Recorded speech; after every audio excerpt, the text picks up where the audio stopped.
for a lot of people, this is a tough time, as is expected. But rather than focusing hard on COVID-19 specifically, what we're trying to do is remind people that they've been through adversity before.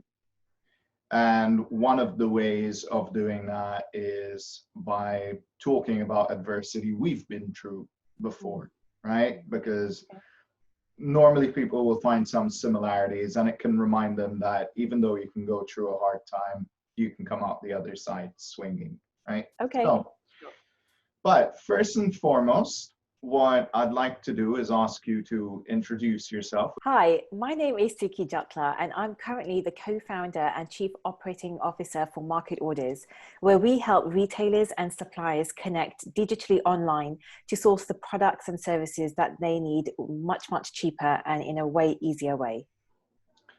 Awesome. Lovely to have you here. Can you tell me a little bit about the most recent time that you remember coming through adversity? So for myself, CJ, I'd probably say that one of the big adversities that I personally faced was a couple of years ago when I was actually in a bit of a turmoil as to which direction I wanted to take my life. I had been working in the corporate world, where I was working for some great prestigious banks, and I was earning a very good salary. And from the outside, it looked like I had it all. But inside, I was really struggling with going into the office because I didn't enjoy the work I did at all. And I kind of felt like my soul was just like dying. And this went on for years, or almost 10 years. And I think the thing that really sort of pushed me over the edge is actually when I had 3 members of my family die within 3 months. That was a really, really dark time in my life. It's something that I think still affects me from time to time, but that was when I really sort of woke up to the reality of precious life is, and how you really cannot take any day for granted and just think that tomorrow you have another chance, because sometimes you wake up and actually sometimes you won't wake up, you know, so you don't have the luxury of another day. So when I had that adversity, so that was losing people that I loved very dearly. When you're experiencing that loss, it actually, on the other side, it actually forces you to look at the decisions that you're making and the way that you're living your life. I believe, so there is such a term called post-traumatic stress, but I also believe in a term called post-traumatic growth. And that's a whole study of psychology that actually looks and studies people who have been through very adverse and traumatic events in their lives, but they choose to take it in a positive way and actually use that situation to actually learn and grow from it. In my experience, when I lost, it was an uncle first who I lost, and then a month after that, I lost my father, who I was very, very close to, and he was very young. So that was very unexpected. He was about 59 years old, and he always used to say to me that he couldn't wait until he was 60 years old because he was planning to take his retirement and take his pension. And he said he wanted to do all these amazing things that he had been waiting all of his life. And the fact that he died a year before he was able to realize all of those dreams really hit home, because he sort of passed away with all of those dreams that he was not able to realize or manifest. And I think that was actually the hardest thing. And then about a month after my father passed away, my grandmother, who was just perfectly healthy, she passed away simply because of the heartbreak.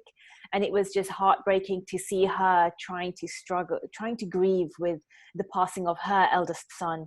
And I think, you know, many people would agree that one of the most horrific things a parent can go through is when their own child dies before they go. When all of these things happened all at the same time, it really forced me to look at myself and evaluate myself and look at the way I was leading my life. And I felt like I wasn't being true to my values. I wasn't being true to who I really wanted to be. Inside, I was I was bursting and craving to do something that mattered to me, do work that I found really that inspired me. But instead, I just kept thinking about what society would think if I left this amazing job. Many of my colleagues were saying that I'd spent 10 years building up a very, successful, air quotes, career in banking. But what I've now learned is success is achieving what you want to achieve, not what others think that you should be achieving. So that entire scenario of adversity really pushed me actually towards what I wanted to do, because all of a sudden I actually appreciated and understood that death doesn't take any prisoners. We're all headed that way. But with the time that we have, I think we owe it to ourselves to actually build the lives and live the lives that inspire us and that make us happy. Because at the end of the day, we're all on limited time frames, and we don't know when that last day is going to be. But if you can live your life in accordance with what makes you happy, then at least you would have led a happier life. First and foremost, I'm very sorry for your losses, but Thank you. I'd like to understand a little more. You mentioned post-traumatic growth, something I strongly believe in. As they say, it either breaks you or makes you, right? So can you tell me a little bit about your growth coming out of that, how that developed, and more importantly, as you said, success is a life well lived, as opposed to necessarily a specific status based on position in the bank or in finance where you were working, or even monetary results. So tell me a little bit about your growth, both as a person and with your business that you co-founded. Sure. So in terms of the growth that happened on the back of the adversity, the first thing that happened is I became very honest with myself in terms of what it was I wanted to do and how I wanted to show up in life. And so that meant I had to answer some questions very honestly to myself. And that meant I had to also learn to let go of the old identity that I had been holding on to. So I was very much attached, when I look back, I was very attached to the identity of having been to a prestigious university and being lucky enough to get to that stage. And then having a very successful career in banking where I was earning, I was lucky and fortunate enough to be earning a six-figure salary. So, and not many people do reach those types of achievements. So I was very lucky and I was very grateful. But I think I was also attached to the image of working in banking, earning a certain amount of money, living my life in a certain way, going to certain restaurants and shopping at expensive places, and then being surrounded by people who were also in the same sort of living the same type of life that I was living. And so stepping away and out of that took a lot of courage, because it would mean if I knew I wanted to start my own business. And so that meant that I would have to basically step into the unknown. It would mean that I wouldn't really have a very strong financial net to catch me if things went wrong. It also meant that because I had basically put some savings aside over a number of years to sort of plan this, this eventual escape. I always knew I wanted to do something else, but those deaths in my family kind of like fast tracked me towards it more. So I was saving for a few years, and once I had a pot of funds, which I call my escape funds, ready, I knew that I could comfortably leave my day job and give myself at least 2 to 3 years as a runway to actually test out my ideas. But to do that, it also meant that I had to sell a lot of my possessions so that I could really become very lean and minimize the outflows of cash. It also meant I practically stopped eating out at restaurants for 2 years. I was, having packed lunches at home. I didn't buy any coffees or teas from outside. I was making those all myself. And I think what people kind of sometimes don't realize is when you go through a significant life change, it also means the people around you change. So I stopped seeing a lot of my colleagues. I was spending a lot more time with sort of like different types of people. There were more entrepreneurs and founders, but sometimes it can feel different to adjust, and it can feel lonely because I was so used to going into work every day and complaining to my colleagues that, yeah, you know, we hate our jobs and we can't wait to get out. And then all of a sudden I was now socializing and talking to people who were entrepreneurs, and they were out there building their businesses, and every day was just really new and really fresh. And on that aspect, that it was very exciting, and I was learning and growing every single day. But I think the other side of growth is constant problem solving and trying to find solutions, because when you're building your business, you're 100% guaranteed that you're going to come across so many problems and issues that you won't have the answer to, and it can be quite frustrating trying to find that way. So the other aspect of my growth was actually becoming a lot more resilient in how I approached obstacles and problems. And it actually forced me, again, like the adversity, forced me to take ownership of my life and how I wanted to live it.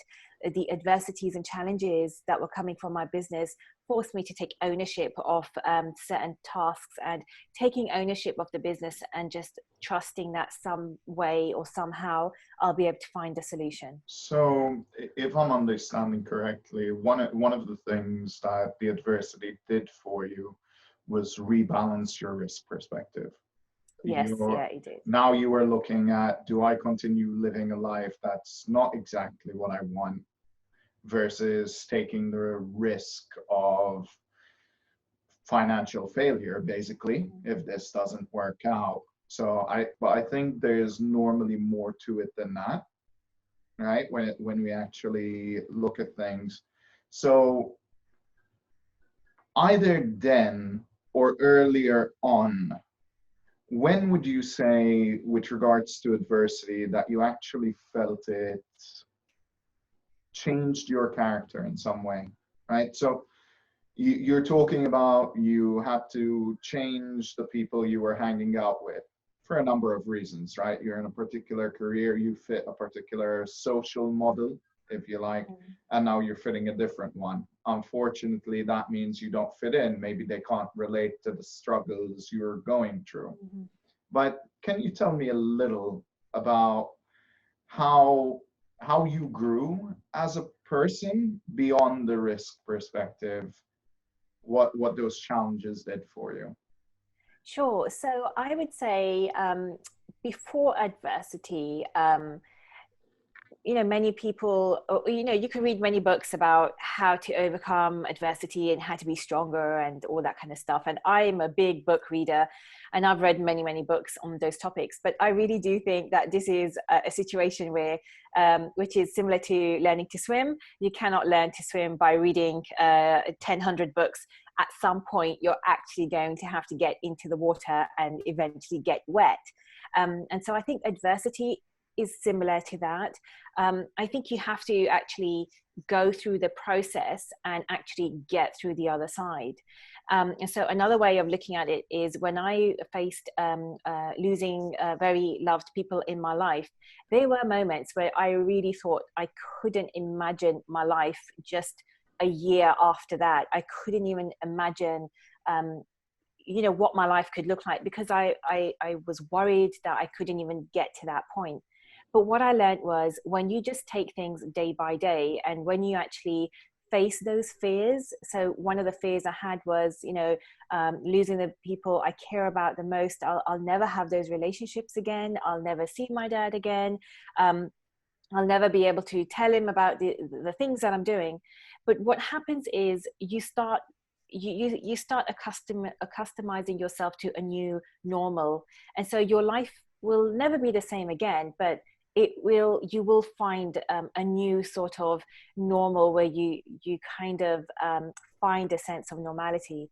And for me, that was facing up to that huge grief and processing it and being able to say that, I am struggling and that I need some support, and leaning on friends. And what I found was, when I just became really open, other people entered my life who I could talk to, like the way I could speak to my dad. There was other support that came into my life. So my grandma was really a lovely woman who always gave me a lot of guidance and courage. And I found that the universe just sent those other types of people into my life. So I think it's really about you do change as a person, but the wonderful thing about the human spirit is that we have the ability to adapt if we choose to. And in order to adapt, you also have to let go of what you've lost, and you have to let go of the way things used to be. So, even in business, you can go through periods of time when your business is booming and everything is going really well. But then there'll come times where you are struggling, and instead of yearning for the times when things were better, you just have to face what is in front of you, and then do your best to actually go through that process of the fear, feel the anxiety. So, right now, at the time that we're recording this podcast, the entire world is suffering from the COVID-19 pandemic. And I've personally felt my own worry and my own anxiety levels and my own fear levels have just skyrocketed, and so there are things that you can do to help you manage that, and that is by curating the content that you allow into your brain. So don't watch the news too much, but at the same time you have to allow yourself to feel it. So for the last 2 weeks in London, we've been in lockdown, and it was an incredibly huge shift to everybody's routines. And for 2 weeks, I just felt really, really unhinged. My routine went out the window. I was constantly worried about my business and finances. And then there just came a point where I said, we're all in this together, and somehow we are going to get to the other side of it, but we cannot predict what the other side is going to look like. Right. Two things there. So one is definitely a little mantra that I keep in my own head. Yesterday is gone. Tomorrow is but a dream. The only time we have is now. What that kind of reminds me, at least, is you have to work with what you've got. You've got to work with the moment. And that's kind of what I see you're doing in terms of adapting, right? You're evaluating what's real, what's now, and rather than wishing for those days when it was greater and wallowing in the fact that at the moment it's not, you're actually focusing on what is and what can I make tomorrow look like by taking actions today. The other part that I'm actually interested in asking you about is in terms of coming out of being in a six-figure position to opening a business. The first few months, I'm going to guess you were completely okay. You've still got a lot of money in reserves and you're doing fine. Throughout that journey to getting to where you are, where were the deep points, if you like, and how did you climb back out? So such a great question, CJ. So even today, at this point in my career, I still have really low points.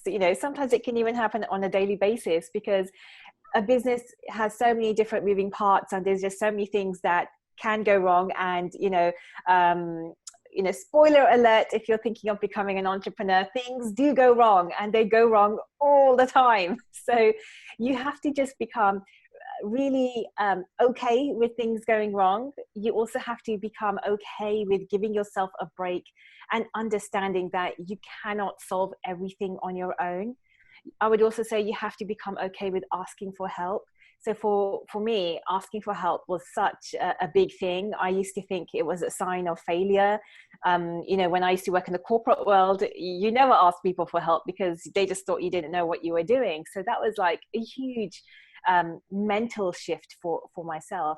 And then when things went wrong, like for example, if your website goes down and then you fix it and then 2 hours later your website goes down again, you can't just sit there and kind of just think, oh, I just fixed it already. You have to be like, okay, I'm going to fix it again. And you're just, it's like a fighter going into the ring. You just have to keep taking the punches. Or what you could do is learn how to dodge the punches. And that's where you learn all of those skills that come in. So when I left, a six-figure job, I had to also get used to not getting used to a paycheck coming in. So I became, very good. So I think the plus side of that is you become a really good money manager if you are willing to learn and if you're willing to make certain sacrifices. So I actually sold all of my Gucci handbags and all of my expensive clothes and shoes. And there's some people who would never consider doing that. I even sold my car. I downsized and moved to a studio apartment, because that was what I was willing to give up in order to build the business I wanted and to have the lifestyle that I wanted. So there are always compromises. But I think the biggest shift for me, I think the biggest worry for me was running out of money. But I think when you become entrepreneur, it's not just becoming an entrepreneur, it's actually a mindset. An entrepreneur mindset is someone who can really make the most out of limited resources. So I became very good at managing my finances, and I also started to look at other ways that I could bring income into my business, whilst it was still getting up and running. And when you open yourself to different opportunities, and I think when your back is against the wall, you do start looking at other opportunities such as speaking. And I've written a number of books. I speak on international stages. So I've actually, by accident, I would say I've created multiple forms of income without having realized it. And I think the other thing is you can only when you take one step forward will the next step show itself. So it's like when you get into your car, you can't wait on your driveway and wait for all the green lights to go green before you leave your driveway. You actually at one point have to get out of your driveway, go down the road, and then wait for those lights to go green. And you're going to come across some lights that are going to be red or amber, and you'll have to slow down, or there'll be other people crashing on the road. But you just have to take it one step at a time, take it 1 mile at a time. And what I normally do is when I'm having a really hard time, I literally say, Sukhi, just get through today. Just get through today's tasks. And when you wake up tomorrow, you can approach those tasks or that problem tomorrow. So just deal with what's on your plate today. You have a very, very strong resilience, I would say. And I would bring the analogy in of just because you got punched in the ring really hard, you cannot suddenly expect the other person to be like, okay, I'm going to give you a breather now. Life keeps going, and we need to be resilient, right? We need to get back up, fend, and then move on and attack. What I'm interested in understanding now, seeing that you've got that resilience, you have some level of strong control on your own mindset. As we can see, you lost family, but you adapted. And I understand how hard that must have been. But something tells me that you had already faced adversity before this, something that made you more likely to adapt. And I think it goes a little further back than that moment when you went into business, because you were already saving up. You already had some level of escape fund. So somewhere deep down, there was already something about you that had acquired certain skills to cope with disaster, if you like. I'm trying to understand what that is. If we had to go further back, what would we find? Well, thank you for that. I think that maybe it's just, day by day, everyone has struggles and challenges, and you just kind of find your own way to kind of figure it out. But I think very early on in my life, actually, I was quite drawn into the studies around spirituality and meditation. And that's something that has been quite a big part of my life, probably over the last 7 or 8 years. I just became very drawn to the teachings of Buddhism and spirituality, and I started practicing meditation. I was trying to do like 30 seconds a day, then I would do a minute a day, and it's come to a point now where I can meditate for about an hour a day, and I do meditate every single day for about an hour, and that's actually how I start my day. So perhaps that's helped me in terms of the mindset cultivation, because meditating actually helps you to face your biggest enemy and your biggest fear, which is actually yourself. It's your own thoughts that can actually be the most menacing, or the ones that cause you the most pain. And it's also your own reactions to things that happen in life that cause you a lot of misery and distress. So I think that perhaps there was this training happening. I didn't know I was moving towards that direction, and perhaps I didn't know that meditating on a daily basis would help to set me up for what would be coming down the road. But I do think that when adversity and challenges do strike, we are all human beings. There will never be a human being who won't cry over loss, or feel worried or anxious if they're having issues with their business, because these are emotions and we all feel them, unless you're an AI robot who can do everything. But I think it's really important to understand that as human beings, it's not a sign of weakness to ask for help, and it's not a sign of weakness if you are feeling low or down. But I do think that we also have a responsibility to take care of ourselves. That's something I neglected for a very long time. So I didn't give myself enough rest. I was working, 12 to 15 hours every single day in the corporate world. I was burning myself at both ends. And that also meant I didn't give myself time to exercise, and I didn't give myself time to just rest or do the things that I really enjoyed doing. So I think the other side of building a very resilient mindset is you have to take care of yourself in order to face whatever needs to be faced. So I think just being kinder to yourself and being kinder to others just makes the world a little bit more of a pleasant place to be in. I believe it was Abraham Lincoln that said, if you gave me 6 hours to cut a tree, I would spend the first 5.5 sharpening the axe. Which brings me to a question, right? So many people, I think there's two camps of people. There's a camp of people that gets it, right? The logic of meditation. And then there's the school of people that are like, wait, what? You just spent an hour of your day wasted sitting there doing whatever you're doing. And I write. That's my meditation. That's how I travel through my own mind and get perspective on things. And that writing isn't for people, it's for me. One day somebody's going to find something that's going to be a lot of fun to read.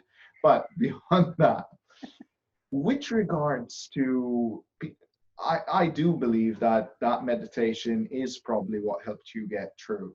And what I'd like you to kind of touch on is how important is that meditation in terms of keeping you in the right mindset?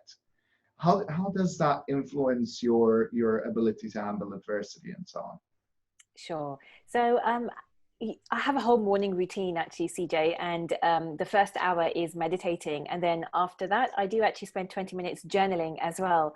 So it's very similar to what you said. And then after I've journaled for 20 minutes, I spend 10 minutes doing and reciting positive affirmations or reading something spiritual or positive just to set me up for the day. So just coming back to the meditation, I was, one of those people who also thought it's like, I'm working 15 hours a day. I don't have an hour to spare to just sit and do nothing. So I was very much resistant to it at the beginning. And I was also someone who thought, how can sitting in silence on your own make me a more effective person. But what happened was when I started to practice it on a more daily and consistent effort, I think the biggest thing I noticed was I couldn't even get my body to sit still. The moment I would sit down, I would just start fidgeting, or all of a sudden my arm was itching me, or I had to fix my hair. And I think at a subconscious level, so they say that, you know, our conscious mind is here and it's logical and it's what we say and what we think, but your subconscious is actually sitting in your body. And that's why when you come across something, you have that instinctual gut reaction. It's your body that will send you the messages. So for example, if you're walking down a dark alley, you will all of a sudden sense that something's not right. And it's your body that actually stops you from putting the next foot forward. And it actually says, take another step back and move out. So our bodies actually hold a lot of subconscious energy, and it also drives a lot of our actions. So just by learning how to sit still, just to sit still, don't even worry about the thoughts in your mind. Just sitting still in your body just basically teaches your body that you're okay and you're safe, and you don't have to worry, you don't have to be anxious. And it just taught me to relax my body and to relax my muscles. And after I was able to do that, then I could actually face all the thoughts that were coming into my mind. And the way I used to read a lot of books on meditation, and one of my most favorite analogies is, just imagine a blue sky, and clouds are passing by. And all you do is you look at the cloud and you watch it move from right to left, and then it leaves your viewpoint. And then another one comes in. The point is you watch the clouds go by, but you don't attach yourself to any of them. And that's what your thoughts are. And so by sitting in meditation, I started to become aware of what thoughts were running through my head, because the thoughts you have in your head is basically the soundtrack of your life. And if you have a really shitty soundtrack, it's likely you're going to be doing shitty things and shitty actions leading to really shitty results. So I started to become aware of what thoughts were going through my head. I was noticing if they were positive or if they were negative, and I could slowly start to, over a period of years, I started to learn how to let go of the noise that was running in my head. And by letting go of the noise, it became really, really easier for the most important things that I valued to come to the surface. And by those important things coming to the surface, those thoughts then directed my actions. And so I was able to get up from meditation, and I knew exactly what I wanted to do in my day. I knew exactly where I wanted to spend my day, and I knew exactly what I wanted to do and what I wanted to create. So in a nutshell, I would say meditating really helps you to become aware of what is important for you. And what's important for you, that's where you're going to spend your time. And that's how you will become more fulfilled in your life. And that comes back to what I said at the start. Success is what you want, not what society says or what I say you should be doing. Interesting. So turns out I do meditate. I just didn't think of it as meditation. Yeah, you do. Journaling is definitely a form of meditation. Oh, not just journaling. Part of my process is I do a lot of visualization kind of thing. And part of that, one of the ways I center myself is a little different than the clouds. But I've got a little poem I wrote a very, very long time ago. I was maybe 14, I think. But it's basically circles, and you start with the whole world and slowly just let things fade out of sight until it's just yourself in a circle. And so I guess I do meditate in a way, I guess, but I didn't call it meditation. All right, so here's the point I am going to take from what you said, and I want you to tell me how you feel about that, and then we'll see where we go from there. Same way, if you want to get into the ring and be a fighter, or you want to be a champion swimmer or runner, you need mental athleticism as well. And I'm guessing what meditation, journaling, positive affirmations, what that looks like really is building the mental athleticism that is required to be a successful entrepreneur and in general to be successful in life. Would you say there are parallels there? Basically, that's what you're doing. Absolutely, CJ. I think you summed that up really, really nicely. It is about getting those mental skills that will help you to become more resilient. I think one thing I would just add is if you are looking to, you know, change your life or become an entrepreneur or do something, you know, different, I think you also have to become friends with failure. You have to understand that when something doesn't go your way, it's not a failure unless you don't learn from it. So I always say there's no such thing as failure. It's all feedback. I just learned another way not to do something.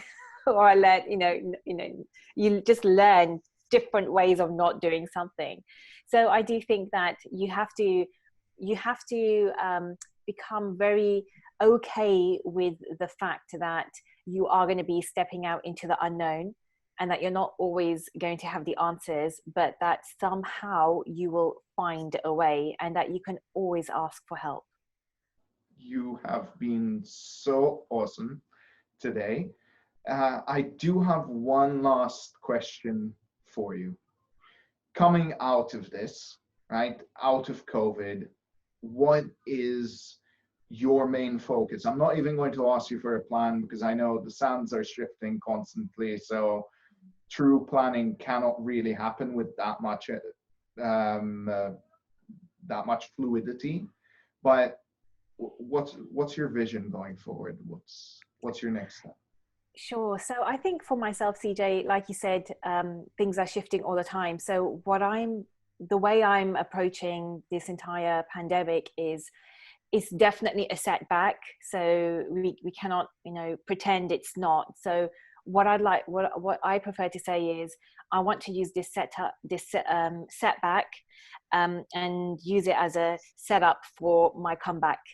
So no matter what steps backwards we are going to experience, whether it's an economic downturn or people losing their jobs, I still think that we are still resilient and creative human beings.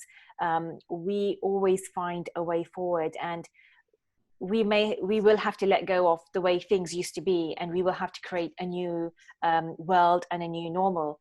But if you look at this setback as a setup for a new comeback, this is a unique opportunity to reinvent yourself. This is a new opportunity to create opportunities out of this crisis, and people have done it before, and we will continue to make those changes, and we will continue to get stronger. So for sure we will get way stronger, and we will become more resilient as people, and as a nation, and as people after this. Thank you so much. It's been a pleasure. Thank you so much, CJ, for having me and just chatting about stuff. I've really enjoyed it. So thanks so much.